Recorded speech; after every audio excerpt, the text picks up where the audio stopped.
할렐루야. 이 시간에 저는 여러분과 함께 빛으로 나오라 한번 따라 하시기 바랍니다. 빛으로 나오라. 이와 같은 말씀으로 은혜를 나누고자 합니다. 오늘 우리가 봉독한 성경을 보면은 빛과 어두움에 사는 사람들을 가르칩니다. 하나님은 참 빛을 인류들에게 주었는데 사람들이 빛을 싫어해요. 빛을 오히려 대적까지 합니다. 빛으로 나오지 않고 어둠 속에 산다는 것입니다. 요한복음 3장 19절에 보니까 그 정죄는 이것이니 곧 빛이 세상에 왔으되 사람들이 자기 행위가 악함으로 빛보다 어두움을 더 사랑한 것이니라. 악을 행하는 자마다 빛을 미워하여 빛으로 오지 아니하나니 이는 그 행위가 드러날까 하며 어두움에 사는 사람들은 빛을 싫어해요. 여러분, 사악한 짓을 하는 사람들은요 정의를 싫어합니다. 법을 싫어합니다. 자꾸 숨으려고 합니다. 그러나 진리를 따르는 자는 빛으로 나오게 되는 것입니다. 21절에 진리를 따르는 자는 빛으로 오나니 이는 그 행위가 하나님 안에서 행한 것임을 나타내려 함이라 하시니라. 지난주 목요일이죠. 8월 15일은 우리나라 광복 79주년 광복절입니다. 광복이라는 말은 한문으로 보면 빛광자 다시 복자예요. 다시 빛을 찾은 날입니다. 잃어버렸던 빛을 어둠에 살다가 빛을 맞이한 날이 대한민국의 바로 광복절이라는 것입니다. 성도 여러분, 이 세상에 만일 빛이 없다면 깜깜합니다. 지금 보세요. 불 꺼져봐요. 마이크도 안 나오죠. 글도 안 보이죠. 사람도 안 보입니다. 태양이 없어져 보십시오. 달, 별빛이 없다고 보십시오. 깜깜합니다. 어떻게 살아갑니까? 식물도 다 죽습니다. 이러므로 인류에게 빛은 굉장히 중요한 거예요. 오늘 저는 여러분에게 빛으로 나오라 세 가지 말씀을 드리고자 하는 것입니다. 첫 번째, 따라하십시오. 생명의 빛 대신 예수님께로 나오십시오. 여러분, 인류들이 오늘날 왜 생명의 빛 대신 예수님을 잃어버리고 하나님께 쫓겨난 인생을 살고 있는지 그 이유가 있습니다. 어떻게 인류가 빛을 잃어버리고 신라곤의 세계에 살고 있는 것입니까? 여러분, 하나님께서 최초 인간에게 주신 땅 낙원이 뭐든지 풍성하고 아름답고 공해가 하나도 없고 복이 하나도 없어요. 뭐든지 다 먹을 수 있습니다. 그런데 그런 낙원에서 왜 쫓겨났습니까? 아담과 하와가 뱀에 꼬이며 넘어가 하나님 먹지 말라는 선악과를 먹었습니다. 여러분, 선악과라는 것은 모든 것은 다 먹을 수 있으나 이 선악과만은 먹지 말라. 하나님이 금지하는 것이 있어요.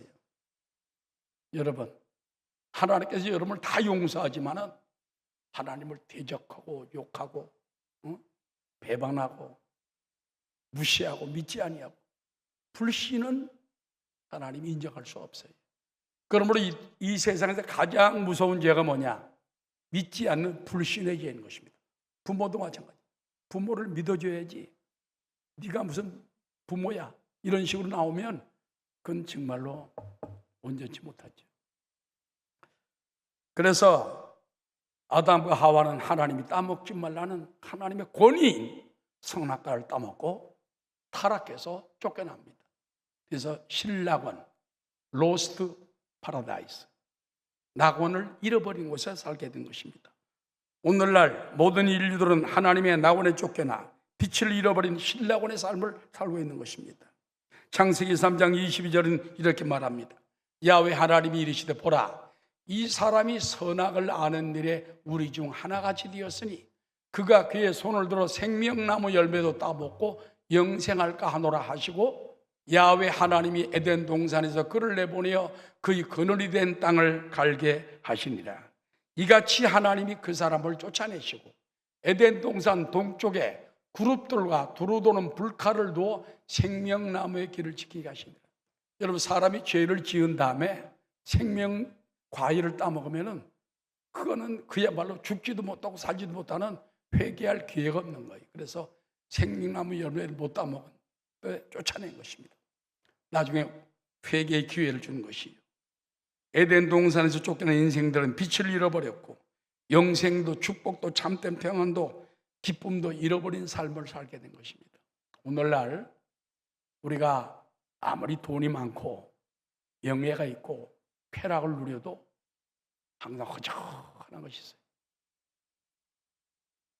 사람이 죽음 앞에서는 모든 것이 다 아무 소용이 없는 것입니다. 사람의 가장 중요한 것은 영생입니다. 영생. 영생을 얻는 길이 어디 있습니까?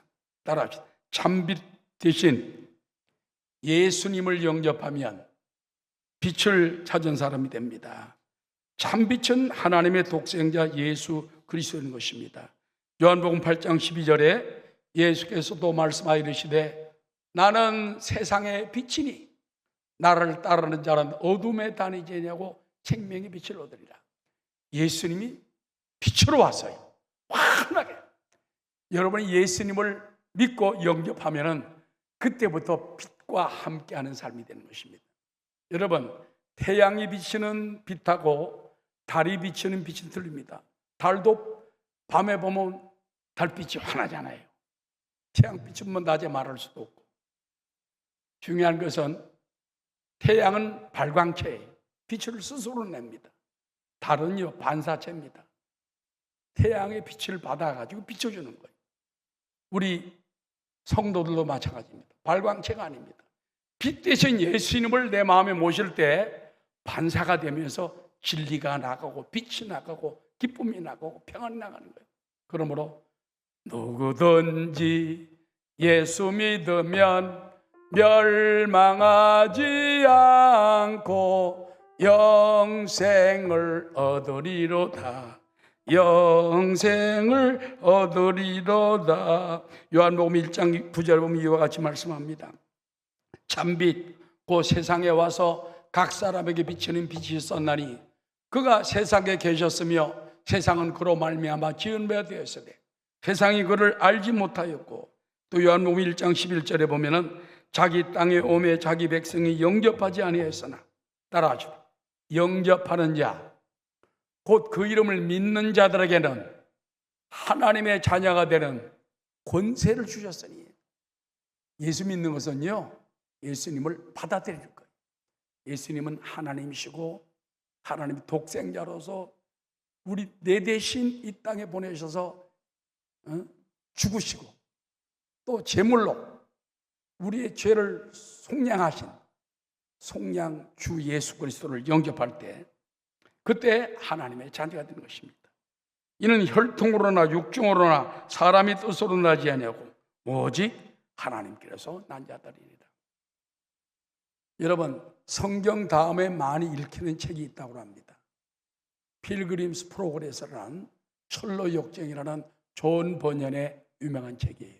거기 보면은 한 사람이 복을 받고 난 다음에 그 다음에 어디로 향하느냐? 빛을 향해 찾아가네.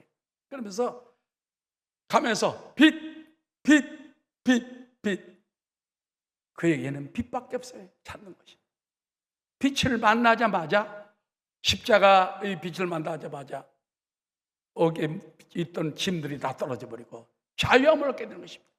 그때 완전 자유의 삶을 살면서 영원한 세계까지 들어가는 여정이 바로 철로 역정인 것인데, 이와 같이 우리도 빛을 만나야 돼요. 저도 청년 때 어려서부터 교회에 다녔지만은 참 빛을 못 받았어요.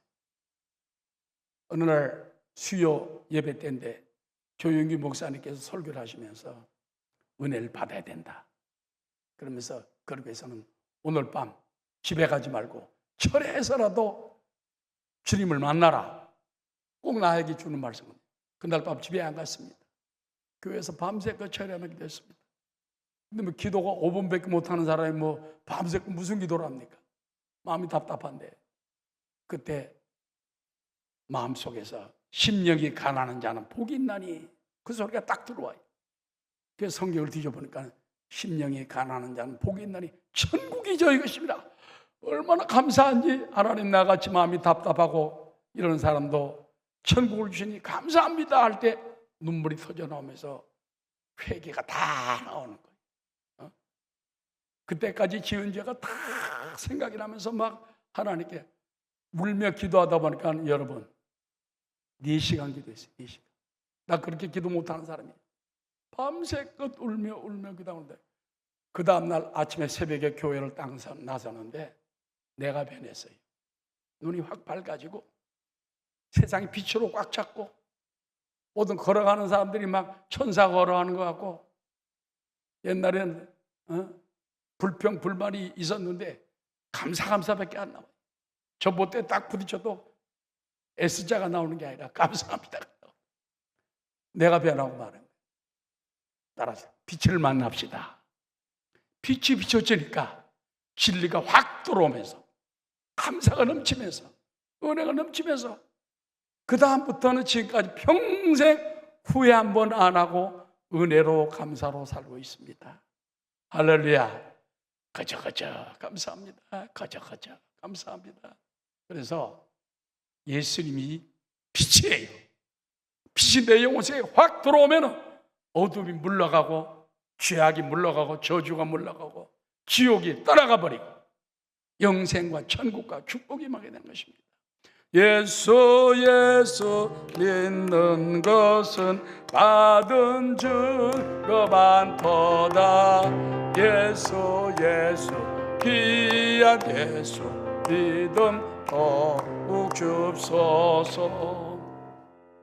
그러므로 일생에서 가장 위대한 일은 예수님 영접하는 일이에요. 연세대 부총장을 지낸 김동길 박사가 그런 말을 했어요. 내 인생의 가장 큰 성공은 박사 받은 것도 아니다, 대학교 총장 된 것도 아니다, 국회의원 된 것도 아니다. 내 일생에 예수님을 영접한 것이다. 이것이 내 인생의 최고의 성공이다. 여러분도 마찬가지. 예수님을 영접하면 인생의 가장 큰 성공이요. 어려서 믿으면 더 좋고, 젊어서 믿으면 더 좋고, 한 살 젊었을 때 예수를 영접, 그때부터 운명이 달라지는 것입니다. 매일매일 감사하고 행복하고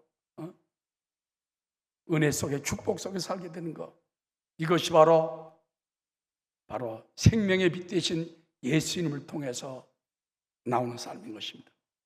그렇기 때문에 우리는 생명의 빛 되신 예수께로 날마다 나와야 돼. 날마다 나와 빛을 받아야 돼. 주일날 우리가 왜 나옵니까? 빛을 쏘이러 오는 거. 빛을 왜, 그 마음이 다시 밝아지고 새 힘이 넘치게 되는 것입니다. 그 다음에 두 번째, 따라 자유의 빛으로 나오십시오. 인류에게 가장 위대한 가치는 자유라는 것입니다. 자유란 하나님이 인간에게 주신 최대의 축복 중 하나다, 그런 말이 있습니다. 따라 우리에게 생명을 주신 하나님은 동시에 자유도 주셨다. 어떤 학자가 그런 말을 했어요. 그러므로 인간은 완전한 해방, 완전한 자유를 소유할 때 가장 행복한 인간다운 인간이 될 수 있습니다. 여러분, 인간의 기본적인 자유가 4가지 있습니다. 유명한 루스벨트 대통령이 4가지 자유 선언문 가운데 나오는 것이죠. 1941년 1월 6일 미국의 32대 프랭클린 루스벨트 대통령은 연두교서에서 인간의 참 자유 4가지, for freedom이라는 것을 발표했습니다. 참 자유가 4가지 자유가 나라에 있어야 된다. 첫째 뭐냐? 언론과 결사의 의사표현의 자유, 언론의 자유. 두 번째, 종교의 신앙의 자유, 결핍으로부터의 자유, 공포로부터의 자유. 그것을 정리해가지고 언론의 자유, 종교의 자유, 그 다음에 거주 이전의 자유, 결사의 자유, 이렇게 말하는 것인데, 이것이 유엔 총회에서 1948년 통과됨으로 말미암아 나라마다 이게 없으면은 자유가 보장된 국가가 아닙니다. 자, 우리나라 봅시다. 언론 자유 있잖아요. SNS는 너무 떠들어가지고 그게 문제야. 어느 게 진짜인지 몰라. 가짜 뉴스가 판을 쳐요. 그 다음에 종교의 자유, 불교를 믿든 유교를 믿든 뭐 기독교를 믿든 누가 말합니까? 그 다음에 거주 이전의 자유, 이사를 마음대로 할 수 있어. 그런데 어떤 나라들은 이사 마음대로 못합니다. 우리나라는 뭐 서울 가서 살 거면 서울 가, 부산 가서 부산 마음대로 가. 외국 나가고 싶으면 나가고 막질 않잖아요. 그래서 그게 자유예요, 자유. 그 다음에 결사의 자유. 서로 뭐 단체를 만들어. 무슨 단체, 무슨 단체, 무슨 단체, 무슨 당, 무슨 당 만들어도 막는 사람이 없어. 우리나라는 이 네 가지 자유가 있다면은 완전히 자유가 보장된 국가예요. 따라 대한민국은 훌륭한 나라이다. 네 가지 자유가 완전히 보장돼 있잖아. 자, 북한을 한번 봅시다. 언론의 자유 있습니까? 종교의 자유 있습니까? 종교는 갖다가 조금 갖다 잡아 죽입니다. 또 거주 이전 이사 마음대로 못해요. 평양은 공산당 사람만 살 수 있습니다. 아무나 못 살아요.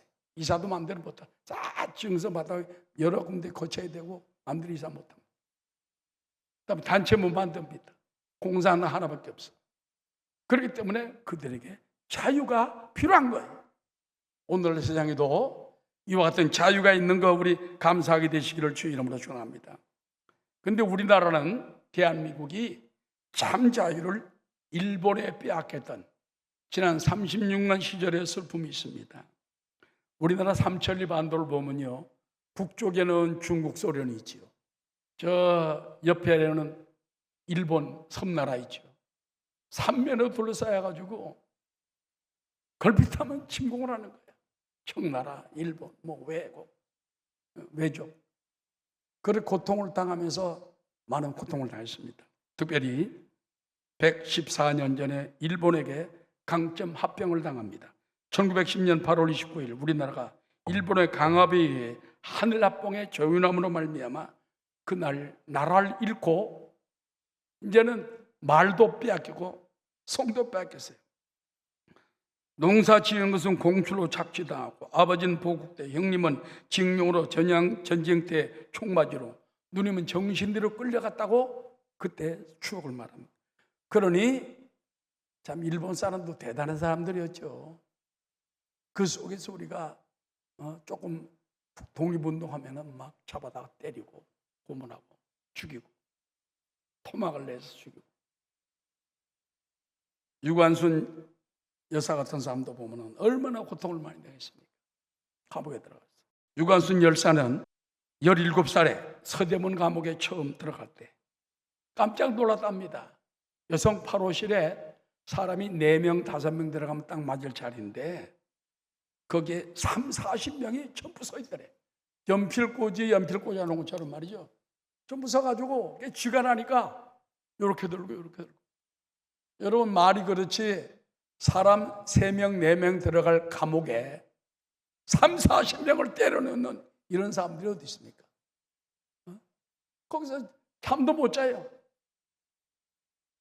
힘을 발라가면서 이렇게 쥐가 나니까 빙빙빙빙 돌고 그랬다는 거죠. 그뿐만 아니라 전혀 빛이 없는 무시무시한 독방과 벽창, 거꾸로 매달아 놓기 등 끔찍한 발길질, 그래서 여성 기능이 많이 상실되었다는 거죠. 매질, 온갖 고초를 겪다가 고문의 면을 못 이겨 결국 사망한 사람들이 많다는 것입니다.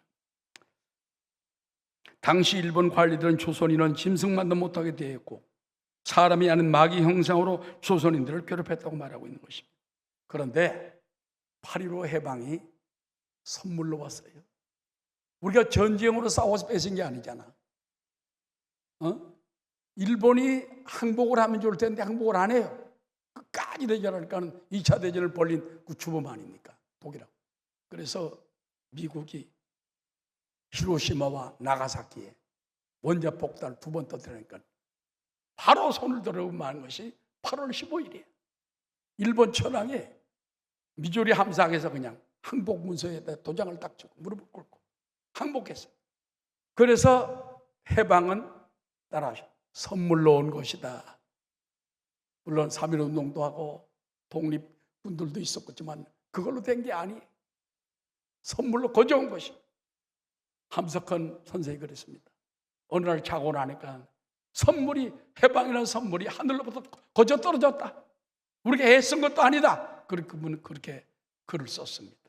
이와 같이 우리나라의 해방, 하나님이 주신 것 감사하는 저와 여러분 되시기를 주의 이름으로 축원합니다. 내 주님은 살아계셔 날 지켜주시니 그 큰 사랑 인하여서 나 자유 얻었네. 그다음에 세 번째입니다. 진리 안에 거할 때 우린 영원한 빛 속에 사는 것입니다. 자, 우리가 이제 영적으로 예수 믿어 자유를 얻었습니다. 대한민국이 해방되고 자유국가가 되었어요. 자유를 빼앗기지 말아야 돼요. 자유가 얼마나 소중한지 그 가치를 부여잡아야 됩니다. 그러기 위해서는 진리 안에서 살아야 돼요. 영적 진리는 하나님 말씀입니다. 하나님 말씀에 나라를 세우고 하나님 말씀대로 살아가면은 하나님 축복하셔서 붙들어 주는 것입니다. 진리와 성령을 따라 사는 자는 빛을 따라 살게 되는 것입니다.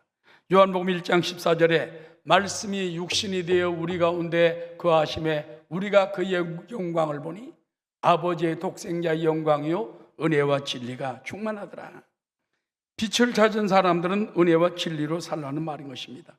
요한복음 3장 21절에 진리를 따르는 자는 빛으로 오나니 이는 그 행위가 하나님 안에서 행한 것임을 나타내라 함이라 하시니라.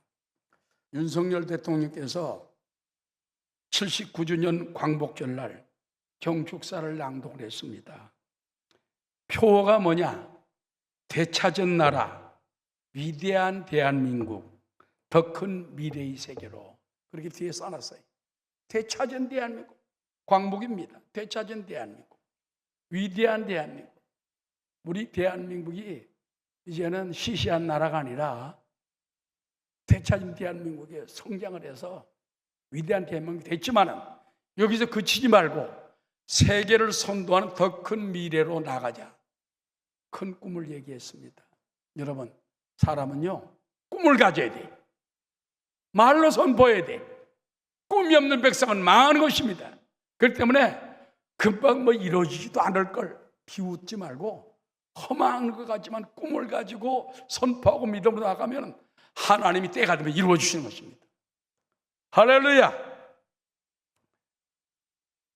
그래서 윤 대통령은 2024년 올해를 자유, 평화, 번영의 통일 대한민국으로 나아가는 새로운 원년으로 만들겠다면서 통일 닥트린을 발표했습니다. 3대 통일 닥트린인데요. 3대 통일 비전, 3대 통일 추진 전략, 7대 통일 추진 방안에 337 구조를 구성을 했습니다. 여러분, 대통령 경축사를 갖다가 읽을 수도 있지만은 제가 조금만 한번 읽어드리겠습니다. 1919년 3.1운동을 통해 국민이 주인되는 자유로운 나라를 만들겠다는 국민들의 일치된 열망을 확인했고 이러한 열망을 담아 상해 임시정부를 세웠고 국내외에서 다양한 독립운동을 펼쳐나갔으며 안으로는 교육 문화를 통해 스스로의 힘을 기르기 위해 끊임없이 노력했고 밖으로는 외교적, 군사적 독립운동을 멈추지 않았습니다. 1945년 해방 이후에도 자유를 향한 투쟁은 계속되었으며 1948년 이 땅에 자유 대한민국 정부를 수립했습니다. 그래서 앞으로 대한민국은 글로벌 문화 강국으로 세계를 선도하는 나라로 나가자고 말한 것입니다. 여러분, 세계적인 나라들 보면 미국이나 영국 또 우리나라의 이 건립 정신을 보면은 하나님 말씀이 딱 앞장을 섰어요. 미국도 그렇고 영국도 그렇고 우리나라도 건국 이념을 보면은 성경이 앞장을 섰습니다. 마태복음 5장 14절에 보면 주님께서는 너희는 세상을 비추는 동네가 되라고 말했어요. 너희는 세상의 빛이라.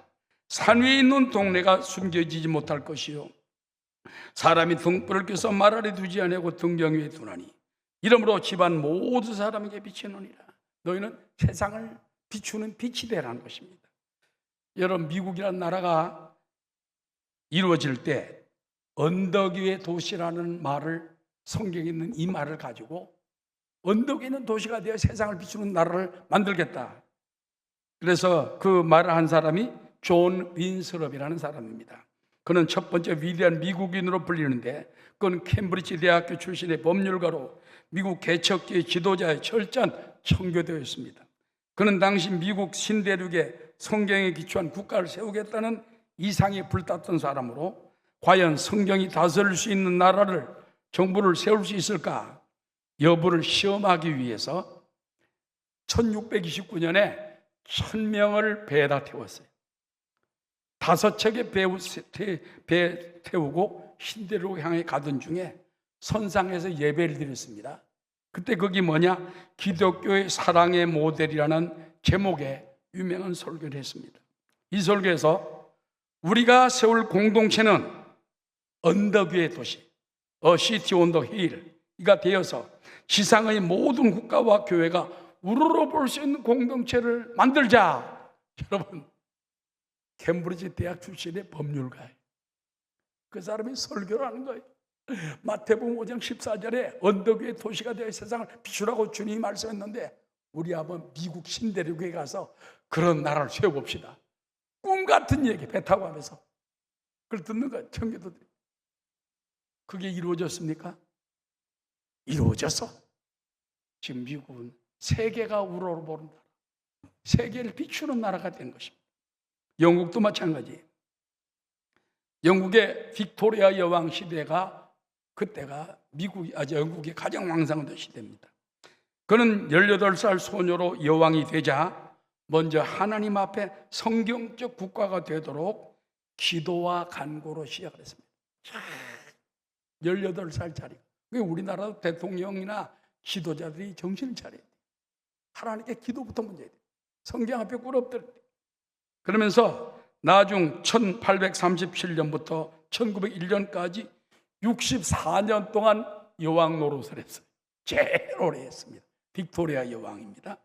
그래서 대영 제국을 만들었고 여왕이 다스렸던 인구만 본토와 부속 국가까지 4억여 명이 넘었습니다. 그때는 어마어마한 숫자예요. 지금부터 거의 100년 전인데 많은 지도자들이 여왕에게 위대한 국가를 만든 비결을 물을 때마다 여왕은 성경을 들어 보이면서 바로 모든 지혜와 권세와 능력은 다 이 하나님의 말씀에서 나왔다.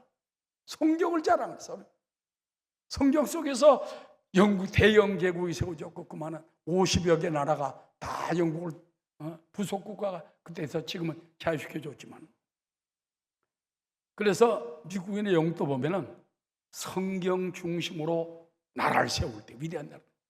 자, 우리 대한민국은 어떻게 세워졌습니까? 우리나라 건국 대통령 이승만 박사께서 24살 때인 1899년에 일본 제국에 의해 한성 감옥에 수감되었습니다.